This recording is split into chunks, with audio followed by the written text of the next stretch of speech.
Sushant Singh Rajput case में BJP के राजनीतिक दांवपेच में उलझी शिवसेना का नेतृत्व उबरने की कोशिश में है। सियासत के मुन्ना भाई जैसी तरकीबें अपनाने लगा है।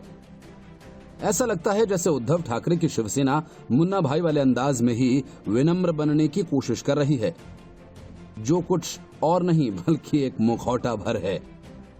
शिवसेना सुविधा के अनुसार विनम्र बनने की कोशिश करती है, लेकिन राजनीतिक मजबूरी न होने पर अपने पुराने रंग में सड़क पर निकल पड़ती है। पूर्व नौसेना अधिकारी मदन शर्मा पर हुआ हमला इसका जीता जागता उदाहरण है। एक हफ्ते के भीतर ही शिवसेना के दो अलग अलग चेहरे देखने को मिले। शिवसेना का एक चेहरा वो है जो उद्धव ठाकरे पर कंगना रनौत के आक्रामक हमले को भी इग्नोर कर रहा है, और दूसरा चेहरा वो है जो रिटायर्ड नेवी अफसर मदन शर्मा पर एक कार्टून शेयर कर देने के लिए धावा बोल देता है। महाराष्ट्र के पूर्व मुख्यमंत्री देवेंद्र फडणवीस ने ट्विटर पर घायल अफसर की तस्वीर शेयर की। देवेंद्र फडणवीस ने मुख्यमंत्री उद्धव ठाकरे से इस गुंडाराज को रोकने की अपील की है। राजनाथ सिंह इस पर कड़ी आपत्ति जता चुके हैं, लेकिन संजय राउत कहते हैं कि जो हुआ वो गुस्से में हुआ। हमले को लेकर मुंबई पुलिस ने 6 लोगों को गिरफ्तार भी किया था, लेकिन सभी को जमानत भी मिल गई।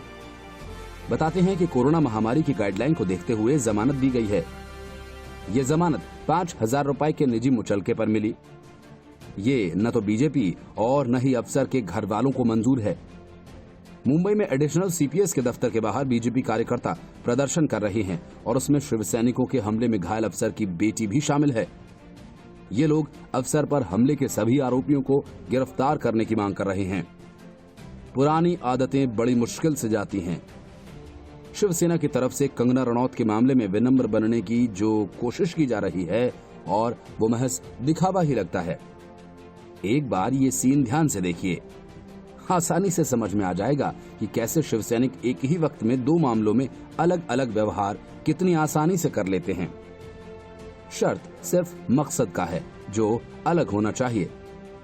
अब तो कंगना रनौत मामले में भी यही लगता है कि शिवसेना ने विनम्रता का मुखौटा लगा रखा है। भले ही शिवसेना प्रवक्ता संजय राउत कह रहे हों कि शिवसेना के लिए कंगना रनौत एपिसोड खत्म हो चुका है, लेकिन पार्टी मुखपत्र सामना का संपादकीय तो कुछ और ही संकेत दे रहा है। स्थानीय मीडिया रिपोर्ट से भी मालूम होता है अभी तो कंगना रनौत के दफ्तर में सिर्फ तोड़फोड़ हुई है।